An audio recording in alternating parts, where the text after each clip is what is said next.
Muy buenas noches, ¿qué tal? Bienvenidos de nuevo a este taller de historia. Y como de costumbre, pues muy agradecido por la preferencia que ustedes han tenido a este taller desde hace un año, más inclusive, desde que empezó la pandemia que no termina todavía. Hay que cuidarse siempre, con todo y vacuna hay que cuidarse para que puedan bajar los contagios. Y gracias de nuevo al Country Club Yucatán por esta facilidad que nos da a todos nosotros para poder platicar de historias poco conocidas y reales, además verdaderas, de nuestra historia patria, para poderla comprender mejor. ¿Okay? Pues bien, saludos como de costumbre a todas las personas que nos ven. ¿Okay? Saludos a Veracruz, que nos han enviado, a Puebla, ¿okay? A Ciudad Cerdán, Puebla, que siempre nos manda saludos, muchos saludos a Ciudad Cerdán, a la bellísima capital de la ciudad de Puebla, la Ciudad de México también, Aguascalientes, que Durango, nos ha escrito de Durango también. Okay. Qué gusto que también allá por el norte nos estén viendo. Tamaulipas, nos ve mucho, Tampico.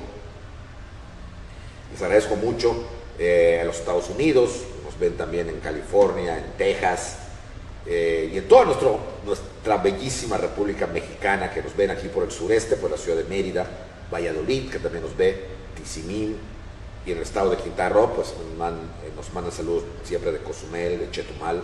Okay. Pues qué gusto que estén ustedes interesados en esta historia de Porfirio Díaz. ¿Okay? Y de todas las que hemos pues platicado y compartido con ustedes. Les agradezco mucho los mensajes que me mandan, quisiera contestarles uno por uno, pero en realidad pues aquí se los mando un gran abrazo, un agradecimiento por su preferencia, y el mérito es suyo, porque eso demuestra que quieren a México, quieren a su patria y quieren la verdad. ¿Okay? Y pues la verdad es lo que hay que tratar siempre de que salga a flote al final de cuentas. Pues bien, vamos entonces a continuar con el tema que vamos a desarrollar hoy. ¿Okay? Por ser un poco largo, difícilmente lo terminemos hoy, aunque vamos a intentarlo. ¿Okay? Que es la revolución. Hoy sí vamos a entrar al tema ya de los más dramáticos que se van a dar. Bien, como ustedes recordarán, la semana pasada dejamos a Porfirio Díaz aplaudido en Chapultepec. ¿Okay?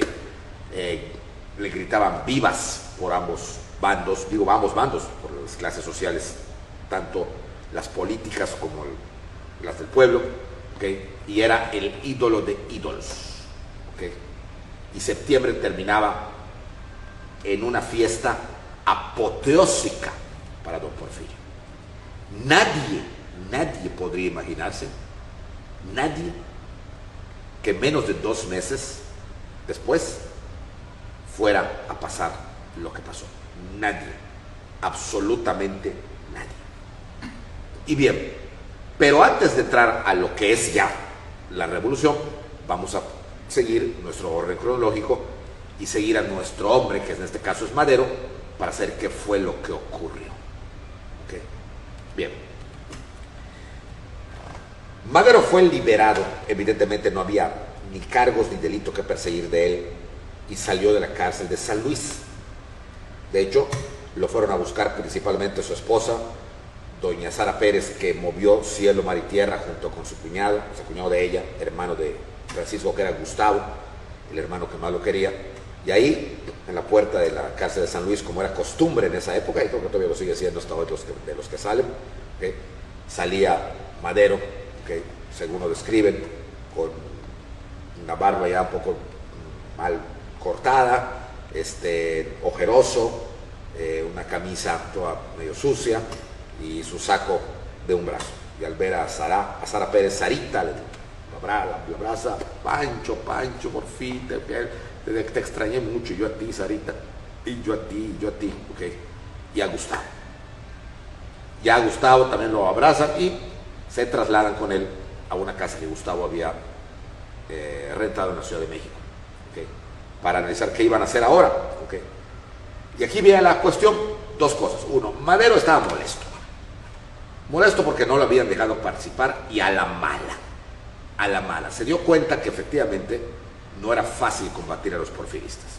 Uno. Y dos, también se dio cuenta que Madero era seguido por dos agentes que lo seguían día y noche y no se separaban de rondar la puerta de su casa, ¿okay?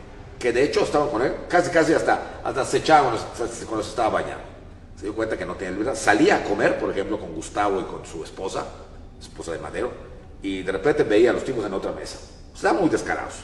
Entonces estaba claro que los científicos, o don Porfirio, vamos a llamarle así, ¿okay?, querían vigilarlo para que no vaya a complicar las cosas. Después de todo, ya solamente faltaban unas cuantas semanas para que llegara el 1 de diciembre y don Porfirio tomara posesión. Todo esto pasado en octubre. Madero no se sentía a gusto porque donde miraba a ver estaban los tipos esos. Miraba a ver, entonces salía al parque y estaban allá. O sea, en su propia casa no había micrófonos como hoy te ponen, pues, era el único lugar donde estaba seguro. Pero evidentemente cada vez que entraba alguien de sus partidarios, como los doctores Vázquez Gómez y otros más, pues los vigilaban. Entonces era una incomodidad tremenda la que estaba haciendo.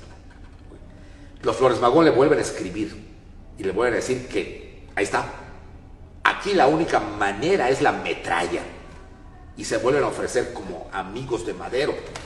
Señor, vamos a unirnos, ¿okay? Vamos a unirnos y dinamitamos la Cámara de Diputados y que empiece el relajo, que empiece el show, pero ya que empiece el show. Pero Madero no quería sangre. La idea no era esa.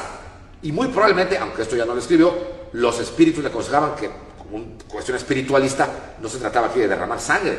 Trataba de derrocar a don Porfirio, pero por las buenas, no por las malas. Entonces Madero era el clásico no, y no. Pero va pasando todo octubre. Y se está dando cuenta que todo vuelve a la normalidad. O sea, todo lo que él escribió en la asociación presidencial, todo lo que la campaña que había hecho, y todo, o sea, que la gente sí se entusiasmaba. Pero si no estaba el líder, esto valía. Y la gente volvía otra vez a cómo estaban las cosas. Y cualquier parecido a la realidad no es coincidencia. El mexicano, por falta de educación, falta de preparación, por comodidad o por lo que sea, bueno, pues algo parecido le estaba pasando a Madero. Y es entonces cuando empiezas a sentir la presión de sus partidarios, sobre todo del norte, que decían: señor, es que aquí no hay otra, no, Porfirio no se va a salir por las buenas, tenemos que sacarlo, ahí viene diciembre, va a tomar posesión, se va a legitimar en el poder. Hay que sacarlo. Pero Madero seguía insistiendo que no, es que no una guerra, yo no quiero nada que sea violento, no quiero una revolución. Don Porfirio tiene que entender que su tiempo ya pasó. Pues no lo entiende, le decían los demás. Lo tiene que entender así, pero es la casualidad que no lo entiende. Y si no lo entiende, hay que hacerlo entender por las malas. Y por las malas es sacarlo. Se puede, don Francisco, se puede, pero lo necesitamos a usted. Ya vimos cómo tiene usted arrastre con la gente. La gente se acuerda de usted. Pero tiene que dar la cara. No puedo darla porque me están vigilando. Entonces hay que salir de México. Si no puede dar la cara por las buenas, hay que darla por las malas. Hay que salir de México. ¿Y cómo salgo? ¿Hacia dónde voy? Hacia Estados Unidos. Puede usted meterse a un tren así de polizón, que cruza la frontera y llega al Paso, Texas. No voy a hacer, es que es la única manera. Y ya desde ahí, entonces usted dice: aquí estoy. Y ya que aquí no puede, ahí dé la cara. Y como la mayoría de los partidarios están en el norte, lo van a apoyar. Pero eso implicaría guerra. Pues ya quedamos a merced de lo que quieran sus partidarios. Y Madero lo va a pensar, lo va a repensar, lo va a consultar con los espíritus. Lamentablemente aquí sí no tenemos ningún escrito de qué le dijeron los espíritus. Lo consulta con Sarita, con Gustavo, con todos. Pero al final de cuentas, para el 1 y 2 de noviembre, Madero decide aceptar la oferta. El médico estaba vigilado hasta casi, hasta el lavabo. Lavaba las manos y salía la cabeza de uno de los guardias. ¡Hola! Por lo tanto, no quedaba más remedio que hacer lo que proponían. Irse como polizón, meterse una noche en un vagón, que los hombres de la noche pudieran lograr confundir a los guaruras que los seguían, y meterse, no un tren de pasajeros, no, sino un vagón. ¿Sí? Meterse ya con la paja, con el heno, con lo que hubiera allá, y llegar al extranjero. Y efectivamente, así lo va a hacer en esa noche. ¿Sí? Acompañado de algunos de sus fieles, entre ellos Gustavo, ¿okay? Tratan de confundir a la oscuridad. Sí, había luz eléctrica, pero no como hoy, que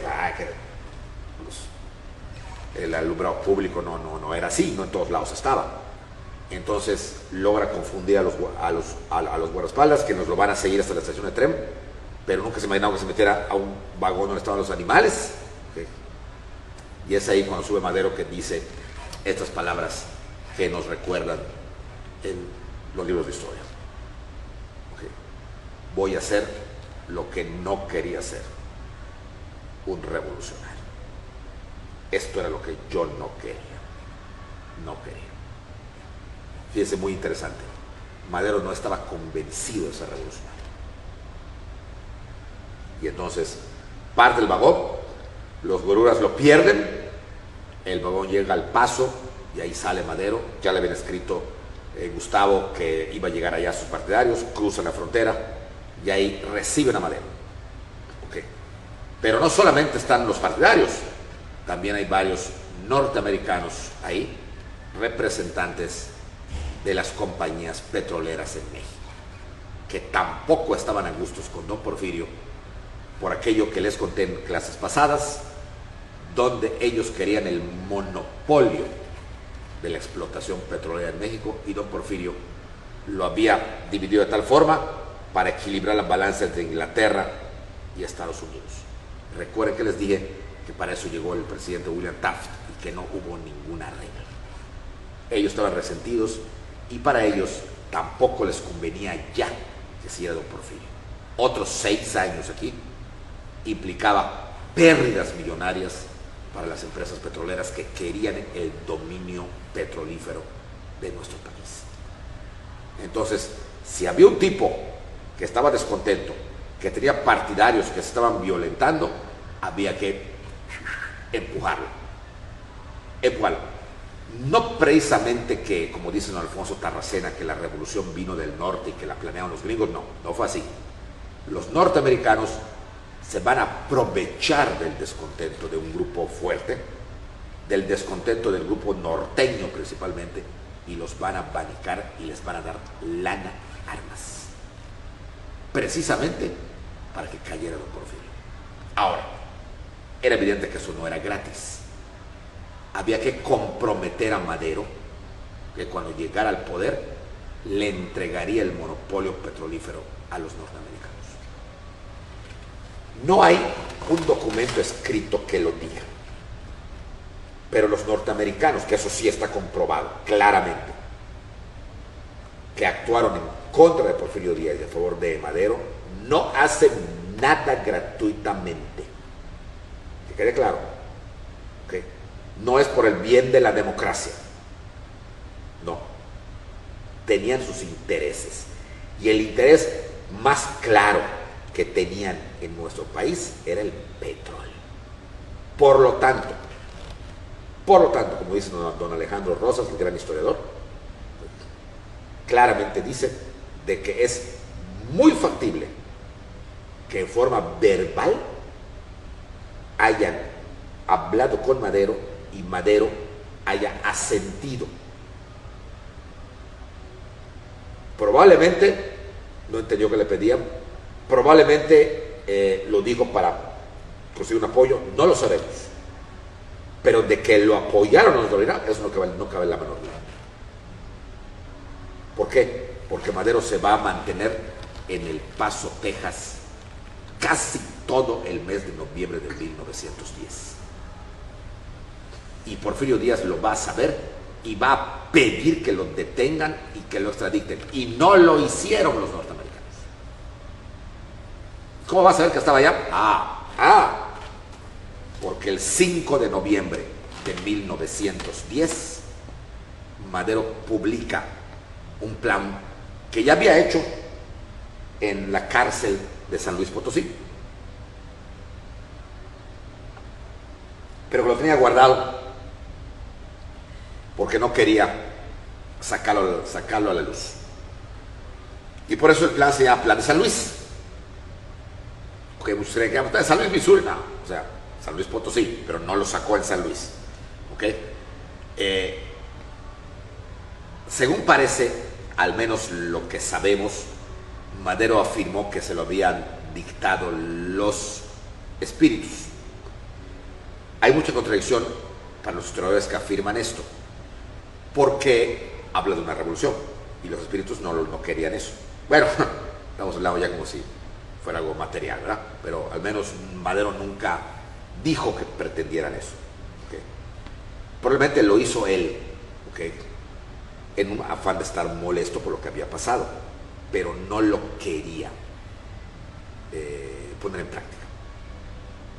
Pero en Estados Unidos lo publican. El Plan de San Luis es un ejemplo de una gran estupidez por las tonterías que dicen. Por tanto, Madero, que no era precisamente un revolucionario, que nunca lo fue, es más probable que lo haya hecho por su cuenta que por otra, porque es un plan muy tonto. El único plan de todos los que ha habido en México que le digan a la contraparte lo que voy a hacer para que me des en la torre. O sea, una auténtica, es un plan que es un ejemplo de la imbecilidad, con todo respeto. ¿Por qué? Pues, ¿qué decía ese plan? El plan decía que Madero desconocía el triunfo electoral de Porfirio Díaz en julio de 1910. Reclamaba un fraude electoral que se había ejecutado y que por lo tanto eso deslegitimaba el triunfo de Porfirio Díaz, y debido a ese fraude y que se había hecho todo por conducto de la paz, o sea, tratando de que todo fuera legal, se había llegado al extremo. Y aquí viene lo tonto. Y decía así, que todos los mexicanos tomaran las armas para derrocar a Porfirio Díaz y se levantaran en armas el domingo 20 de noviembre a las 6 de la tarde para sacar al tirano del poder. Este plan lo publica el 5 de noviembre. ¿Y dónde está la tontera? Creo que ya lo vieron, o ya lo oyeron. ¿A quién se le ocurre decir la fecha y la hora en que me voy a levantar en armas para que el gobierno lo sepa? O sea, esto era una fumadota, una fumada muy verde. Ningún plan, por muy tonto que haya sido antes, había advertido, y con tanta anticipación, del 5 al 20, o sea, con tanta anticipación al enemigo. Le estaba diciendo, oye, el domingo 20 de noviembre a las 6 de la tarde voy a armas, así que prepárate para que lo evites. Eso estaba diciendo Madero. Eso estaba diciendo, claro, que cuando el plan se publica, porque se publicó, ¿okay?, en Estados Unidos y en el norte de México, y le llega a Porfirio Díaz el 6, pues los típicos dicen, oye, ¿qué es esto? Y eso le dice Porfirio Díaz, ¿cómo? Que detengan a ese señor, ya es un revoltoso.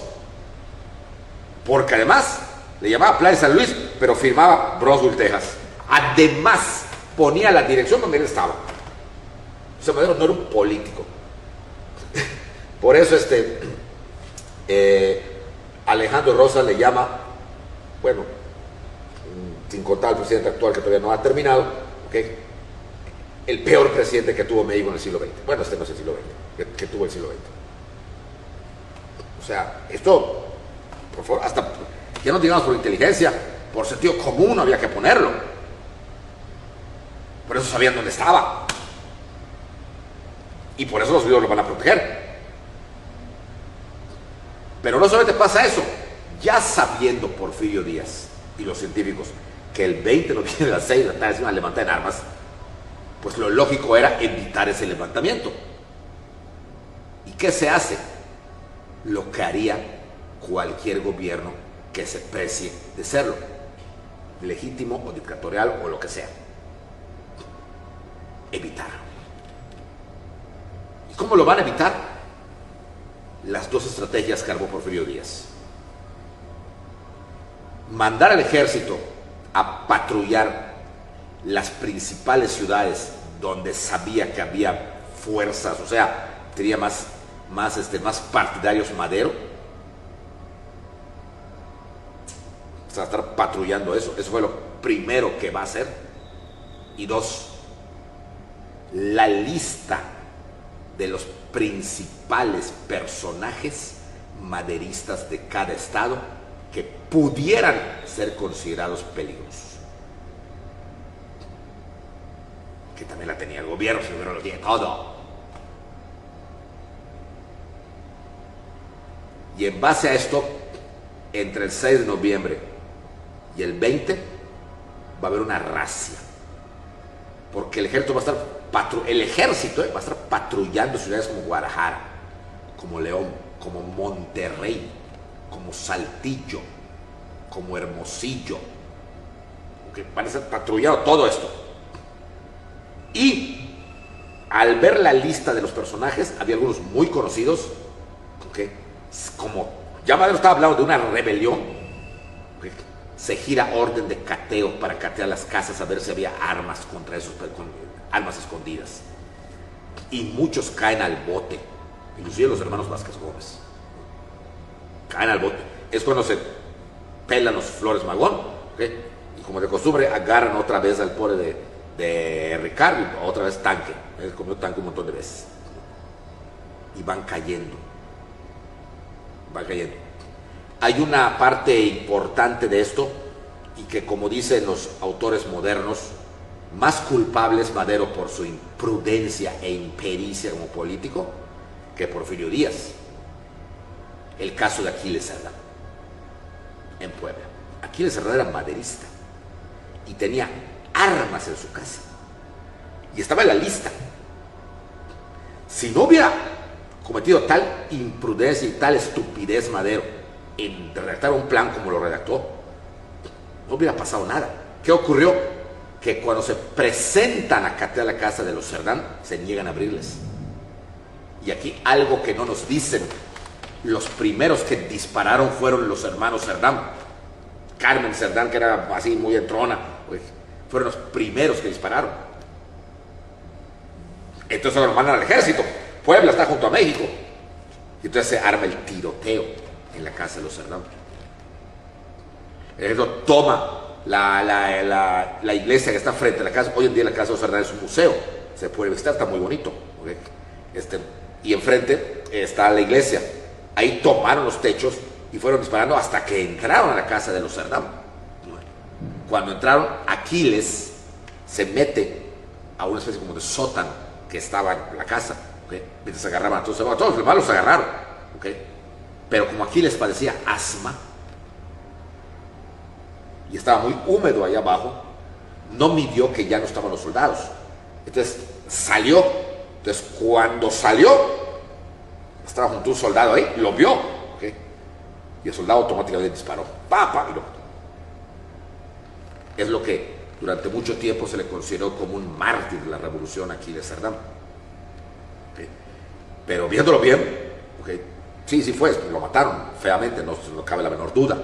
De hecho está ahí el lugar donde se metió, se visita. Bueno, no puedes entrar, ¿verdad? Pero hay una parte que se ve el sótano.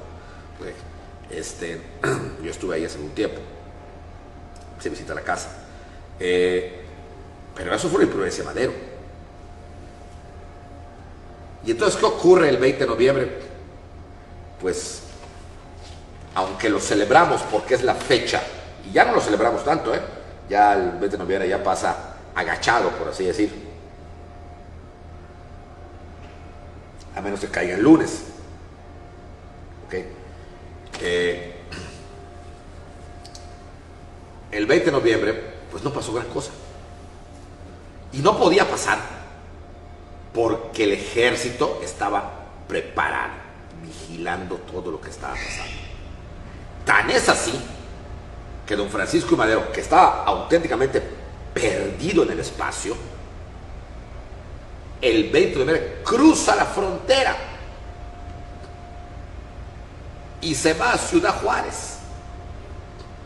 Y al ver que no pasa nada, porque no pasó nada, porque todo estaba controlado, una que otra escaramuza que no podía ser una revolución, Madero regresa, cruza la frontera y dice, bueno, ¿aquí qué pasó? ¿Qué no pasó? Y regresa a la frontera. En pocas palabras, el 20 de noviembre es una fecha simbólica, porque es la fecha que marca el mismo Madero para levantarse en armas. Pero no hubo tal levantamiento, o sea, tal vez lo hubo, pero como les digo, escaramuzas, pero no la revolución. ¿Por qué? Porque el gobierno tenía controlado todo por un error de don Francisco. Y así pasa noviembre y llega el 1 de diciembre y Porfirio Díaz, sin ningún problema, porque no había la revolución, toma posesión de la presidencia el 1 de diciembre de 1910 para un periodo de 6 años, el 30 de noviembre de 1916. Por lo tanto, todo sería normal. Todo diciembre. Y chequen ustedes la documentación, no hay nada, porque no podía haber. En enero, cuando todo parece indicar que ya pasó todo, se baja la guardia y los soldados regresan a sus cuarteles. Pero esto era el momento que esperaban sobre todo las fuerzas del norte. Y es aquí, cuando en el norte, en Chihuahua, dos personajes importantes son los que van realmente a empezar la revolución. Pascual Orozco y el famosísimo y nunca bien ponderado Doroteo Arango, más conocido como Pancho Villa o Francisco Villa, quien van a atacar Chihuahua y Ciudad Juárez. Ahora sí, empezaba el relajo. Ahora sí, comenzaba la revolución. Cuando se sabe la noticia en México, entonces se vuelve a mandar al ejército. Madero, cuando se entera, pasa a Ciudad Juárez. Que eso nos entrevista con Pancho Villa, y es la vez que se entrevistan y Pancho Villa queda, pero así. Pancho Villa era un personaje muy interesante que algún día hablaremos de él aparte, pero era un personaje un tipo así raro. Porque el clásico machote mexicano, así macho, tenía 20,000 mujeres, todo lo demás, pero un tipo que lloraba cuando les enternecía, cuando yo hablara Madero, que, De hecho, algunos autores y sus propias nietas y bisnietas, en su libro que escribieron sobre Francisco Villa hace como 10 años o 15 años, pues, hablan que su abuelo tenía tendencias homosexuales y que estaba enamorado de dos personajes, ¿okay? Quizá platónicamente, pero ellos utilizan la palabra enamorado, de Madero y de Felipe Ángeles.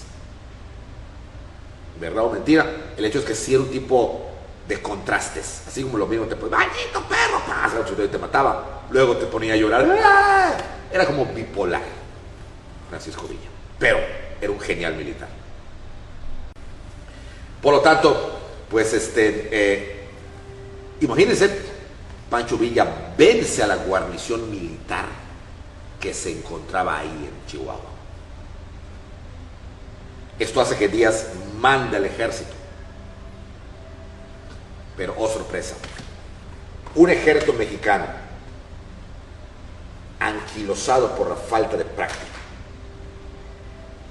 avejentado en el sentido de que ya no tenía participación en casi ningún levantamiento, que no había, que más bien se había dedicado a las ceremonias, con trajes muy bonitos, uniformes así, muy al estilo del Kaiser de Alemania, y todo lo demás, pues obviamente al combatir contra las fuerzas villistas y osorquistas, pierde.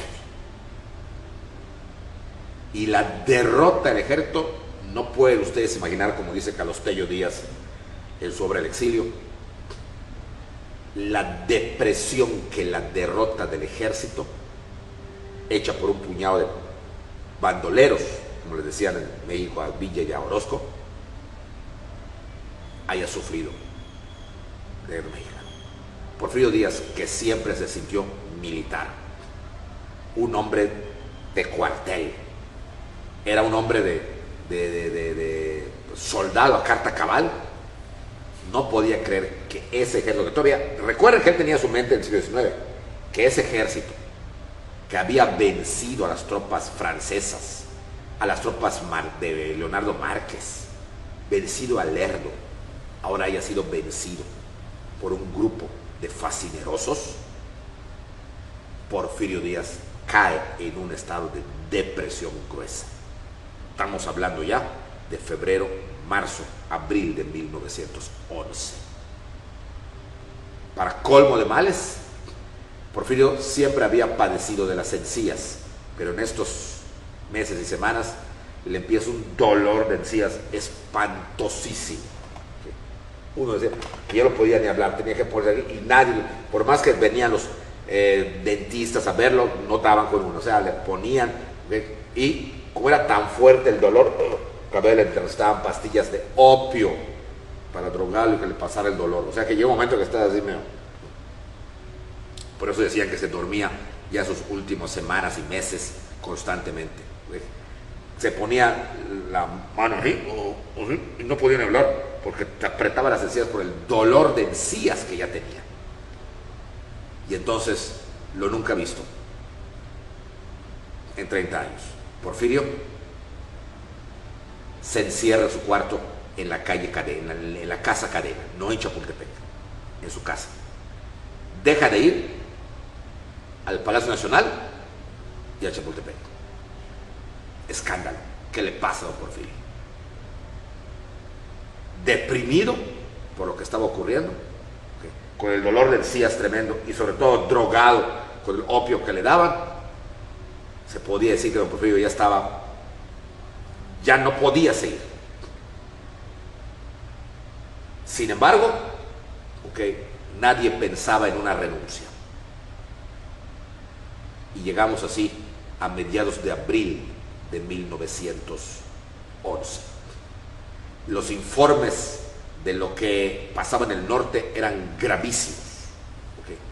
Madero se había instalado en Ciudad Juárez, y seguía fomentando el plan de San Luis con la protección de los norteamericanos. Villa y Orozco se habían adueñado de la gran parte de la región norteña, sobre todo Villa, que parecía auténticamente un centauro, como decían, porque se movía rapidísimo, de Chihuahua a Durango, atacaba, había vuelto a establecer la famosa guerra de guerrillas, como lo había hecho Morelos, y no veía el ejército mexicano. Orozco dominando la región norte de Chihuahua.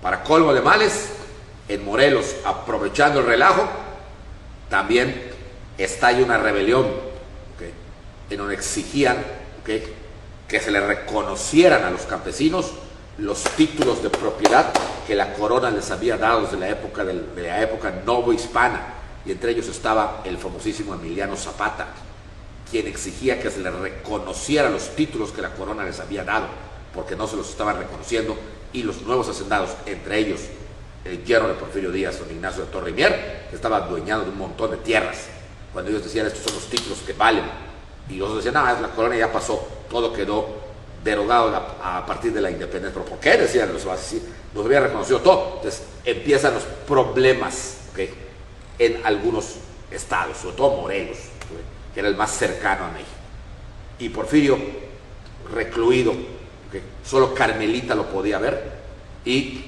el ministro de Fomento, con el que tenía mucha confianza, don Olegario Molina, que era, por cierto, había sido gobernador de Yucatán y se había vuelto muy amigo de la familia de Porfirio Díaz. Entonces, ahí estaban, ahí estaban. Y llega mayo. En mayo las cosas no cambian. Las noticias del norte es que el ejército tiene cercado, pero no puede avanzar. No puede avanzar, y se habla por primera vez de que los norteamericanos están detrás de esta rebelión.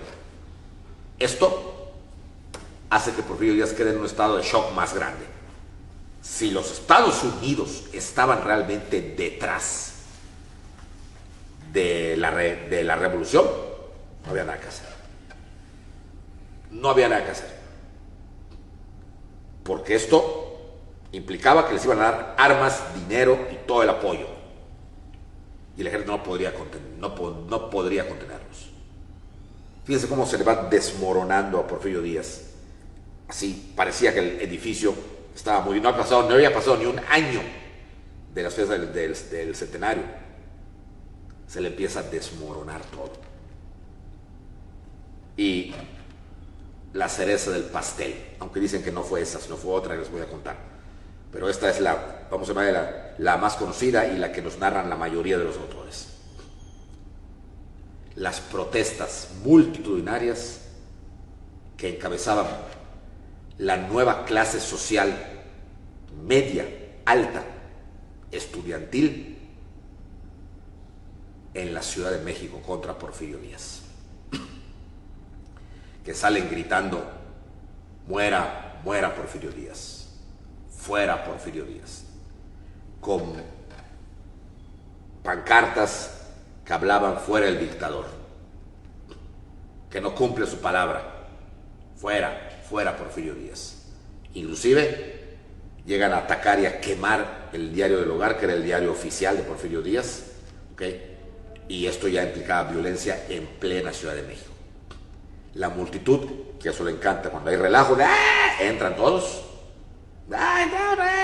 sacan periódicos, queman, bailan, y la gente, mucha más gente, se le une a estos jóvenes que van gritando por las calles y se dirigen a la calle Cadena para gritar frente a la casa de Porfirio Díaz.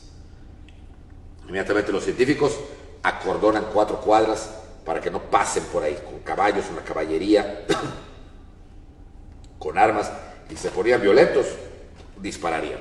Hasta este momento eran más bien, bueno, sí estaban un poco violentos por lo que habían hecho en el Diario del Hogar y habían apedreado la casa de Limantur y de Ramón Corral. ¿Okay? Y por eso es que tenían miedo que apedrearan la casa de Porfirio Díaz.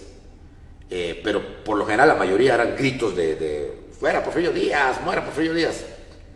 No logran llegar porque están bien controlado todo por el ejército mexicano para que no lleguen hasta Porfirio Díaz. Pero, como dice don Carlos Tello, lo más probable es que lo haya escuchado. No los vio, pero los gritos eran tan grandes. Era un México que todavía no era tan ruidoso, que en la noche, que era cuando más gritaban, lo tuvo que haber escuchado. Porfirio Díaz no estaba sordo, entonces tuvo que haber escuchado esos gritos de fuera Porfirio Díaz, fuera el dictador, fuera. O sea, más la enfermedad, más las noticias, la cosa se ponía fea. Para muchos esta es la cereza del pastel. Otros hablan de otra cereza, su familia. La familia de Porfirio Díaz, que más bien era su familia política, Carmelita, sus hermanas y los esposos de las hermanas, a los que todos mantenía don Porfirio, además mantenía a su sobrino Félix, y sus hijos. Recuerden que tenía 3 hijos, don Porfirio, 3 hijos reconocidos: Porfirito, que estaba casado con Luisa Raigosa, que ya tenía nietos; Luz, que estaba casado con Francisco Rincón Gallardo, también ya tenía nietos; y Amada, Amadita la más grande, que estaba casado con Ignacio La Torre y Mier, el del famoso baile de los 41, que ese no tenía hijos. Todos ellos hacían un gran clan. Pues por lo general, la familia política, o sea, Carmelita, sus hermanas y sus cuñados, empiezan a presionar a Porfirio Díaz de que ya renuncie. Y aquí hay que hablar un poco de Carmen Romero Rubio de Díaz. Carmelita, toda la vida, había querido viajar a Europa. Desde que se casó con don Porfirio, su idea era ir a la luna de miel a Europa, ya que Porfirio Díaz en ese momento no era presidente. ¿Okay? Sin embargo, Porfirio no quiso. Él quería ir a su luna de miel a Oaxaca. Y sabemos por traición familiar de don Genaro Díaz Raigosa, de que por fin Porfirio accedió, debido a que estaba enamoradísimo desde esa chiquita, pasar unos días en Nueva York, y fue la única vez que Porfirio Díaz sale del país. Luego regresa, viene ya todo, es presidente y todo lo demás. Y Porfirio Díaz sí acostumbró a hacer algunas veces giras, sobre todo a Oaxaca. Pero Carmelita no quería visitar México, quería irse a Europa, ¿por qué no? Y cuando vino lo de la Virgen de Guadalupe, que les conté, cuando fue declarada reina y emperatriz de América, vio la oportunidad de ir, pero Porfirio se negó. Entonces ella dijo, voy sola. Y recuerden lo que le dijo, no vas, porque tú vas a ir como, te van a ver como mi representante, y yo soy un presidente laico, no vas, y no fue. Pero ella estaba, siempre dice la familia, que constantemente decía, Porfirio, ¿cuándo vamos ya? Que cada reelección, Carmelita la sufría, porque ella ya no quería, por decir así, queso, sino salir de la ratonera. Ella quería que Porfirio ya dejara la presidencia para irse a viajar por el mundo. Eso quería doña Carmen.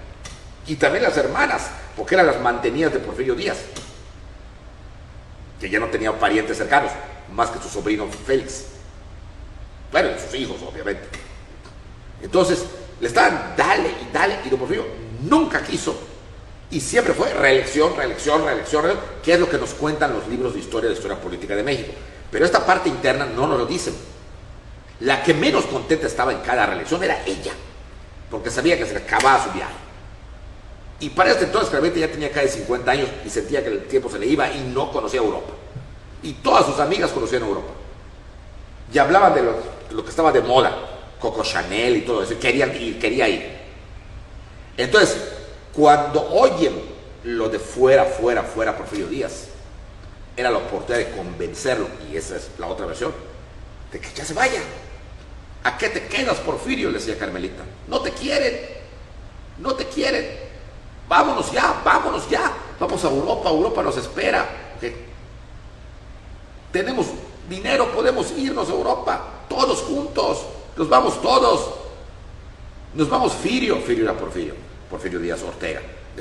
Vamos con tus nietos, nos vamos todos, vamos Porfirio, vamos. Pero él aún, con su dolor y medio drogado, él insistía, no, y no. Así llega mayo. Hay una versión nueva, que inclusive nos ponen hasta algunos datos muy importantes. Juan Manuel Zunzunegui nos pone algunos datos de ellos y otros más. De que al ver la necedad de Porfirio Díaz, que ante lo que pasaba en el norte, lo que pasaba en la Ciudad de México, y la presión de la familia, no decía ir.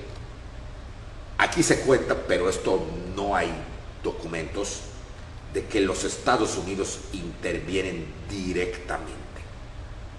Y que al general González Cosío, que ha estado de guerra, le mandan una información cifrada, la Casa Blanca, por conducto de los petroleros que controlaban Veracruz,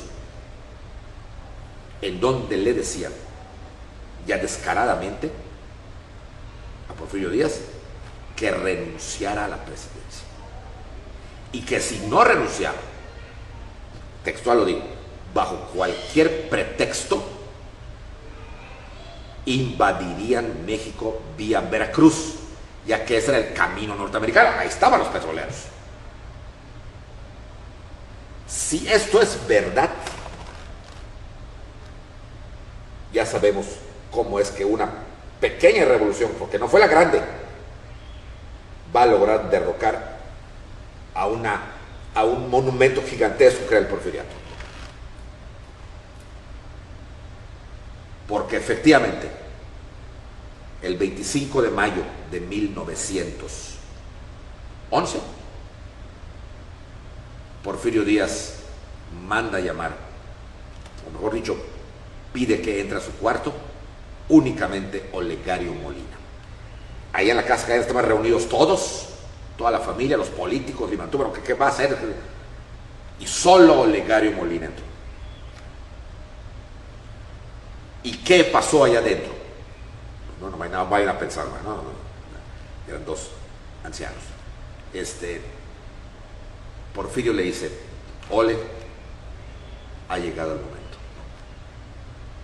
Lo que usted diga, señor presidente, es, ahí está mi escritorio, cuenta Olegario Molina que estaba don Porfirio sentado en la cama, en su cama, con su bata, pijama, lentes, y que le dice, redacta mi renuncia. Le digo, señor presidente, por favor redacta, para que yo la lea.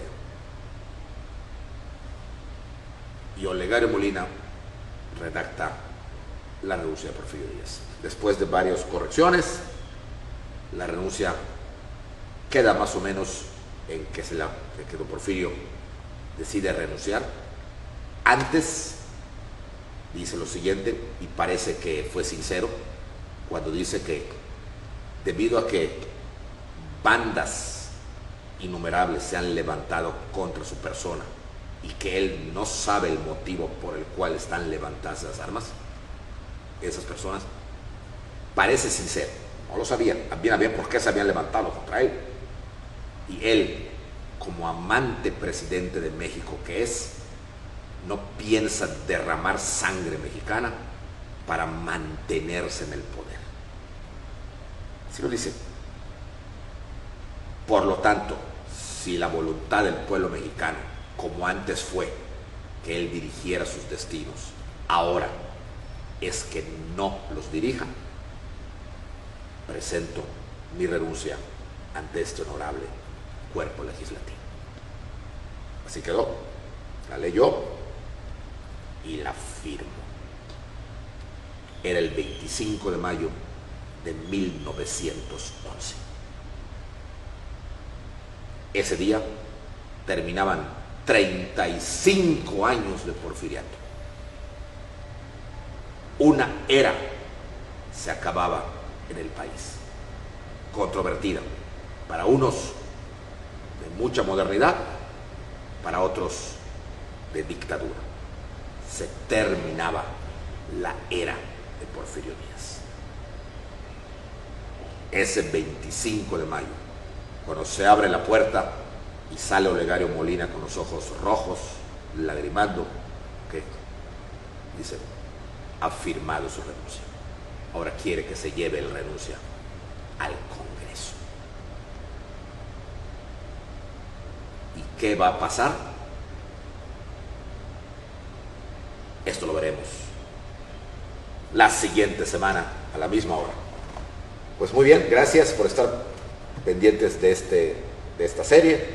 Estamos ya en los capítulos finales y nos vemos la próxima semana. Muchas gracias y muy buenas noches.